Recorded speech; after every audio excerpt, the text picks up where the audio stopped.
I sat by the window, gazing at the bluebonnets blooming in the garden, reflecting on my 10 years with Mike. Our house in the suburbs of Austin, Texas, had a quiet and peaceful atmosphere. But lately, even this tranquil space felt somewhat suffocating. Looking back, my meeting with Mike seemed like fate. It all started when my friend Jessica introduced us just before graduation from the University of Texas at Austin, saying, "You two will definitely get along." Initially, I met him with a casual attitude, but I was immediately captivated by Mike's gentle smile and intellectual way of speaking. "Sarah, will you go out with me?" Mike proposed the day after our graduation ceremony. I still vividly remember the words he spoke with a nervous expression, backlit by the sunset on the Capitol View lawn. At the time, Mike had just started working as an engineer at Dell Technologies. He was well regarded as a promising young employee. My parents also approved of Mike, with his stable profession. My father, in particular, gave his stamp of approval, saying, "He's a fine young man who values traditional Texan values." After 2 years of dating, we held our wedding ceremony at Villa Antica, a popular wedding venue in Austin. The happiness I felt that day still lingers deep in my heart. Mike in his tuxedo, me in my pure white dress, and the many family members and friends who attended. Everything was perfect, like a dream. The early days of our marriage were truly happy. On holidays, we would drive out to Lake Travis, famous for its zip lines, or enjoy music at the live houses on 6th Street. Mike took an interest in my hobbies too, attending cooking classes together and even starting gardening. But after our daughter Emma was born, subtle changes began to appear. At first, it was minor things. Mike's return home got a little later, and he had more weekend work. At the time, I tried to understand, thinking of him as a hard-working husband. "Sorry, Sarah. I'll be late again today." Every time I saw such a message from Mike, a sense of loneliness welled up inside me. But all I could manage was to reply with a smile, "Do your best." I became a full-time housewife, struggling with childcare. Taking care of Emma while managing household chores. Amidst all this, I started participating in a local moms group. The time spent sharing concerns with friends in similar situations became a precious outlet for me. "Sarah, your husband seems so kind." Every time Linda, a friend from the group, said this, I felt conflicted. Yes, Mike was kind. But lately, it felt like that kindness was gradually fading. Outside the window, Emma was playing in the garden. Seeing her innocent smile warmed my heart. But at the same time, anxiety about whether this was okay also welled up. My relationship with Mike, our future life. I stood up with a deep sigh. "Emma, it's snack time." In my voice calling my daughter, I noticed a slightly harsh tone that I hadn't realized was there. From Emma's 7th birthday, our lives began to change dramatically. There had been gradual changes before, but from this point on, things really started to visibly differ. Mike coming home late had become an everyday occurrence. But now, the word "business trip" was frequently heard. At first, I thought his work had just gotten busier. Dell Technologies is a big company, and maybe Mike's abilities were recognized, and he was given more responsible work. That's what I kept telling myself. Sarah, I've got another business trip. I won't be back until Friday. Every time Mike told me this, a small anxiety grew in my chest. I tried to ask, looking into his eyes. Are you okay? Did something happen? But Mike's answer was always the same. A big project has started. Don't worry.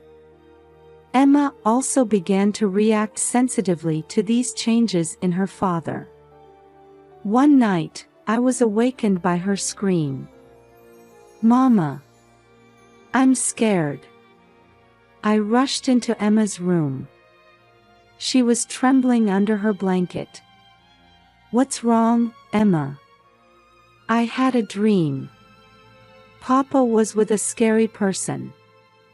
At Emma's words, my heart started racing. I hugged her tightly, suppressing my anxious feelings. It's okay, Mama's here. As such days continued, one night, I was startled by the sound of the front door being roughly opened. I was shocked to see Mike returning home reeking of alcohol. Mike, what's wrong? At this hour? Interrupting my words, Mike shouted. Shut up. It's my business. Then he suddenly started punching the wall.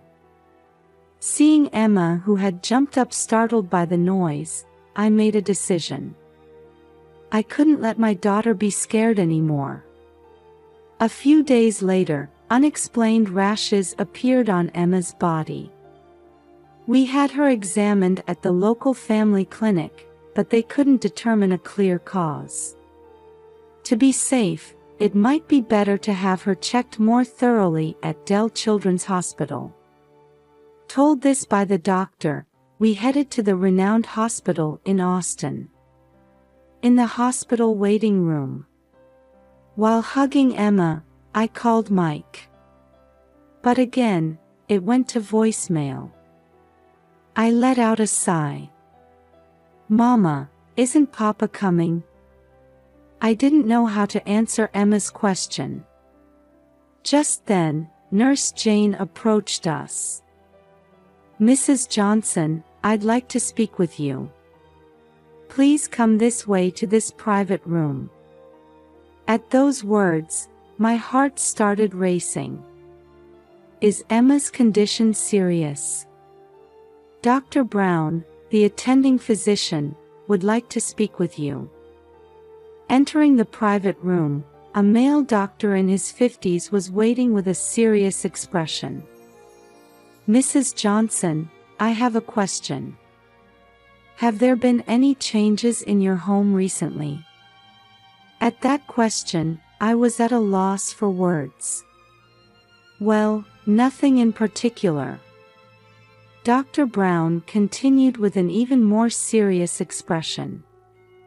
Actually, Emma's symptoms might be caused by severe stress.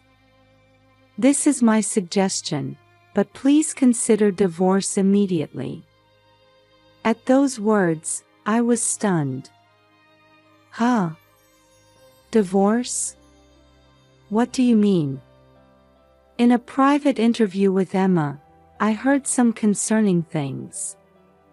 It seems your husband's behavior is causing Emma significant stress. At that moment, all the anxieties and doubts I had been feeling came rushing in. Mike's changes, Emma's nightmares, and now this doctor's words. It all started to connect. Tears began to flow from my eyes without me realizing it. Dr. Brown's words continued to echo in my ears. The word divorce sank into my chest like heavy lead.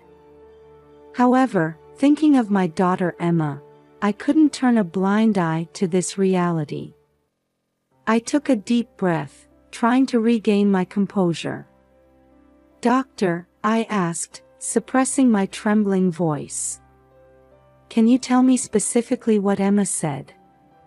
Dr. Brown looked at me with gentle yet stern eyes and slowly began to speak. "Emma says she witnessed her father bringing an unknown woman into the house." At those words, I felt as if my heart had stopped for a moment. Mike, my husband. The unbelievable reality was slowly taking shape. Dr. Brown continued. "She also mentioned hearing violent language and behavior towards you. These events are causing Emma significant psychological stress." I was at a loss for words. Mike's infidelity and violence towards me. To think that our daughter had witnessed these things. Without realizing it, tears were flowing uncontrollably down my cheeks. "Mrs. Johnson," Dr. Brown's voice seemed to come from far away. "Emma's rash is likely psychosomatic urticaria. If this environment continues, it could develop into more serious physical and mental issues." At those words, I came back to my senses. Emma. Yes, I had to think of my daughter first. I took a deep breath, trying to calm myself. "I understand," I said, putting strength into my voice.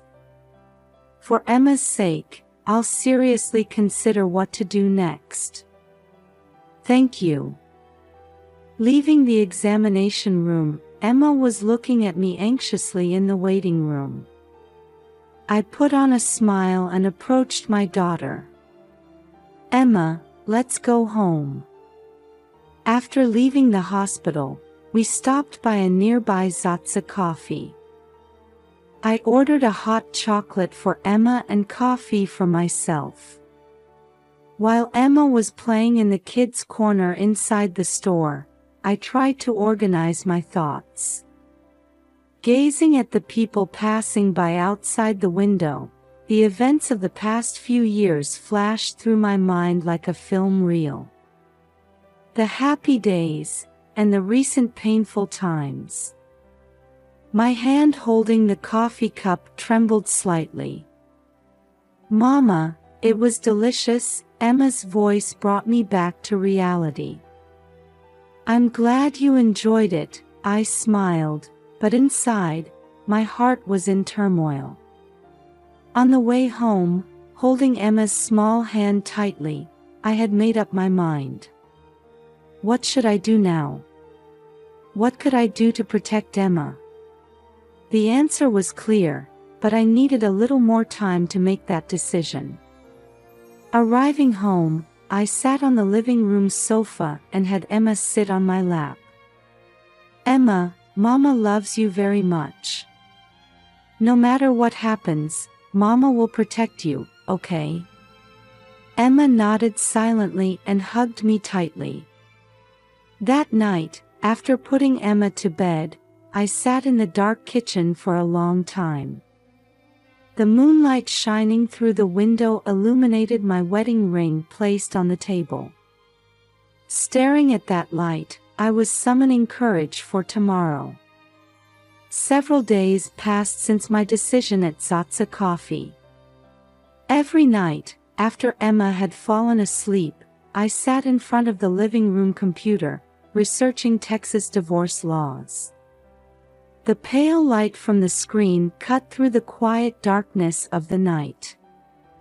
While struggling with complex legal terms, I kept pushing forward, thinking of Emma's smile. Best interests of the child, property division, child support. Occasionally, I felt dizzy from the unfamiliar string of words. One day, when I consulted with Linda, a friend from the moms group, at a coffee shop, she introduced me to a trustworthy private investigator. Watching the latte foam slowly disappear, Linda quietly said. Sarah, if you have evidence, you can protect your and Emma's future. But are you sure this is what you want? I exhaled deeply and firmed my resolve. Yes, for Emma's sake too, I need to clarify things. Encouraged by Linda's words, I decided to hire the investigator. For the next 2 weeks, my heart was constantly swinging between anxiety and expectation. Even when sending Emma off to school in the morning or putting her to bed at night, a part of my mind was always concerned about Mike. Although Emma's rash had improved slightly, her night crying continued. In the middle of the night, hearing Emma's sobbing from her room, my heart felt like it was being torn apart. Hugging Emma during these times, I questioned my decision over and over again. Mama, when is Papa coming home? At Emma's innocent question, I was at a loss for words. I didn't want to lie. But I couldn't tell the truth either. Papa is busy. But he's always thinking of you, Emma. My own words sounded somewhat hollow to me. Finally, I received a call from the investigator. I was shopping at the time and stopped in the vegetable aisle of the supermarket. Mrs. Johnson, we've captured decisive evidence. At those words, my heart started racing. I almost dropped the tomato I was holding. The next day, my hand trembled as I opened the envelope from the investigator. Sitting on the living room sofa, I took several deep breaths. What came out of the envelope was a photo of Mike entering the luxury hotel, Driscoll, with a young woman. I gasped. The woman in Mike's arms looked more than 10 years younger than me. Her vibrant smile and Mike's intimate gestures. These images burned into my eyes and wouldn't leave. Hot tears flowed from my eyes as I stared at the photos. My chest felt like it was about to burst with sadness and anger. My wedding ring suddenly felt heavy on the ring finger of my left hand. But I had to stay calm for Emma's sake. I took deep breaths repeatedly, suppressing my emotions. Outside the window, everyday life continued as usual. The neighbor's dog was barking in their yard, and children were riding bicycles on the street. This ordinary scene looked a bit distorted to me now. That night, I left Emma with my friend Jessica. At the doorstep, Emma looked up at me anxiously. Mama, where are you going? I knelt down, lowering my body to Emma's eye level. It's okay. Mama just has some important business. I'll come pick you up soon, okay? I kissed Emma's cheek and thanked Jessica. As I got into the car and looked in the rearview mirror, I could see Emma waving her little hand. Returning home, silence enveloped me. Only the clock hands seemed to tick extraordinarily loudly, marking time. While waiting for Mike to return, I looked at the evidence photos over and over again. On the coffee table was our wedding photo. Mike and I smiling happily. If only we could go back to those days. I shook my head as if to shake off such thoughts. Just after 11 p.m., I finally heard the sound of the front door opening. The sound of keys, the sound of shoes being taken off. And then, I'm home. My body stiffened for a moment at Mike's voice. But I couldn't back down now. I stood up and turned on the living room light. "Mike, we need to talk." I approached Mike, who had entered the living room, trying to appear calm. Mike seemed a bit drunk. His breath carried a faint smell of whiskey. "What's wrong? You look unusually serious," Mike said in a light tone, but seeing my expression, he became a bit tense. His eyes quickly scanned the room. It looked like he was searching for something, or trying to escape from something. I silently handed him the evidence photos. Mike was clearly shaken when he saw them. I could see the blood draining from his face. "This is just a work-related meeting. You're misunderstanding." Mike's eyes avoided mine as he made excuses. His voice was a bit higher than usual. "That's enough. Stop lying. Emma is hurting because of your actions." My voice was surprisingly calm, even to myself. Although internally my emotions were swirling like a storm, on the surface I was as cold as ice. Mike tried to continue making excuses, but I cut him off. "I've decided to divorce. I think this is best for Emma too." At those words, Mike's expression changed completely. Surprise, anger, and a bit of fear appeared on his face. "What? You can't just..." I faced the angry Mike with a resolute attitude. My heart was beating violently, but my expression remained calm. "If you want to fight this, I'll submit all this evidence to the court. I'll also demand custody of Emma." Mike was speechless for a moment. He seemed to have lost the will to resist in the face of my determination. His shoulders slumped a little. Silence dominated the room. In that quiet, I could hear my own heartbeat. The sound of the clock's second hand seemed unusually loud. Outside the window, the night wind was rustling the trees. That sound seemed as unstable as our current relationship. Mike collapsed onto the sofa. His eyes showed colors of resignation and regret. I quietly removed my wedding ring and placed it on the coffee table. That small metallic sound seemed to announce the end of our 10-year marriage. "Emma is at Jessica's house tonight. I'll go pick her up tomorrow." My voice was surprisingly steady. Mike nodded silently. Before leaving the living room, I turned back. The person who was once dear to me now looked like a stranger. It was as if 10 years had vanished in an instant. "Goodbye, Mike." With those words, I took my first step towards a new life. A few days after the confrontation with Mike, I was sitting in a lawyer's office. From the window, I could see the Austin cityscape. A flock of small birds flew between the skyscrapers. Watching the birds fly freely, I took a deep breath.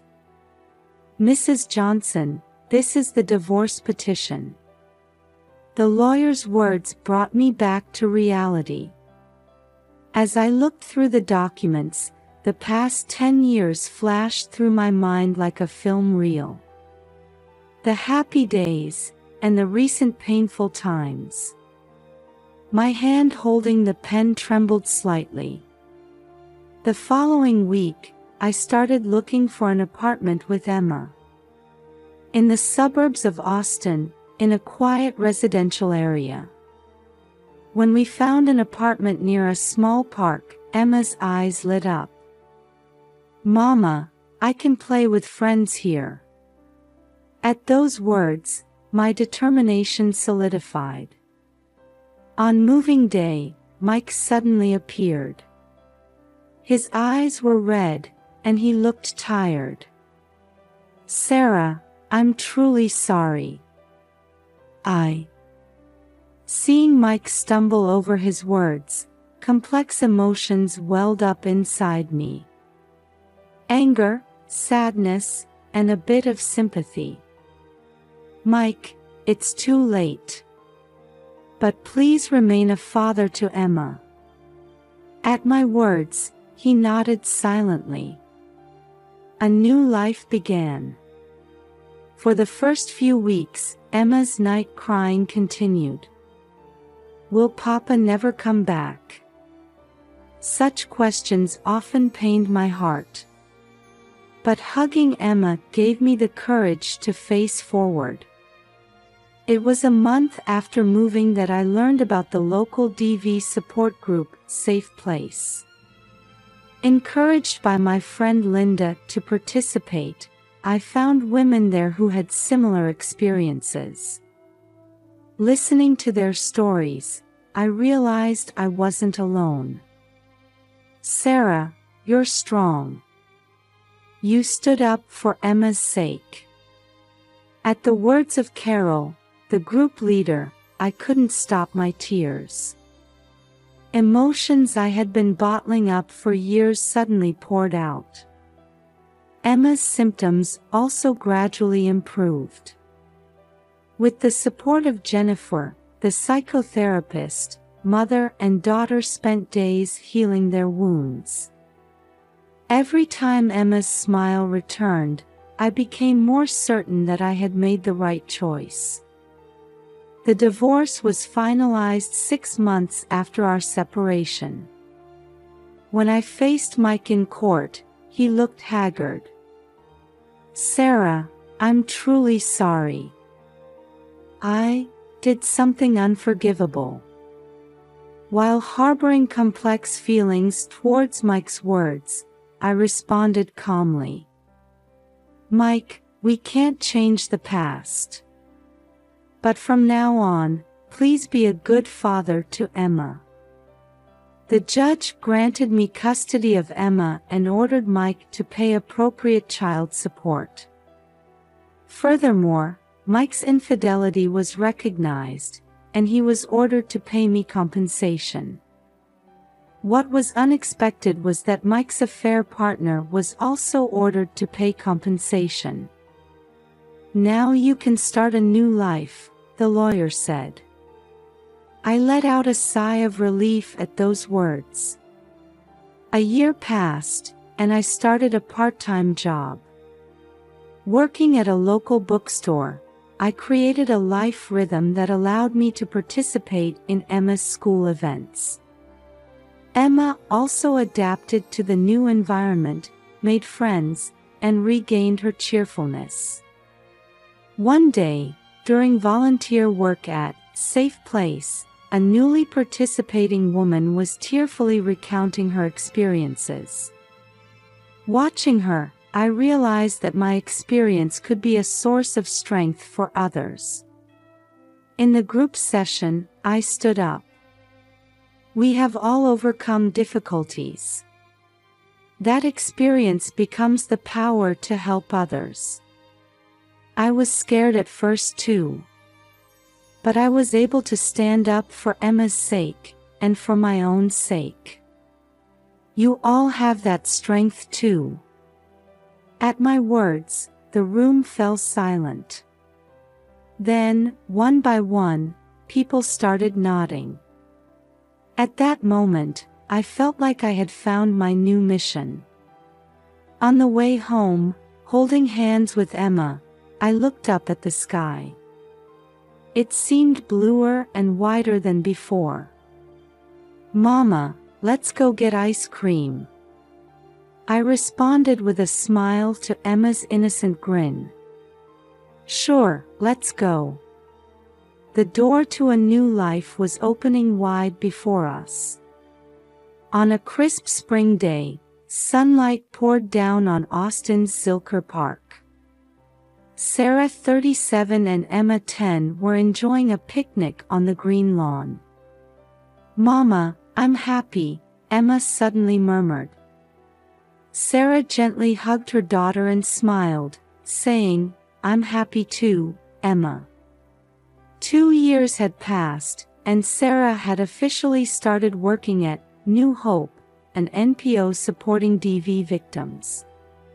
Emma had grown into a healthy and active 5th grader, regaining her bright smile. Mike was watching the two from a distance. He had stopped by the park by chance after attending Emma's sports day.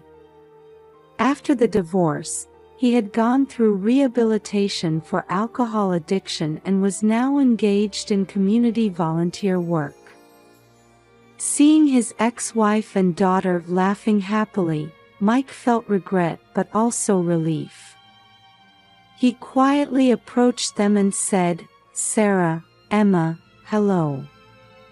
Surprised, the two turned to face Mike, who offered them a gentle smile.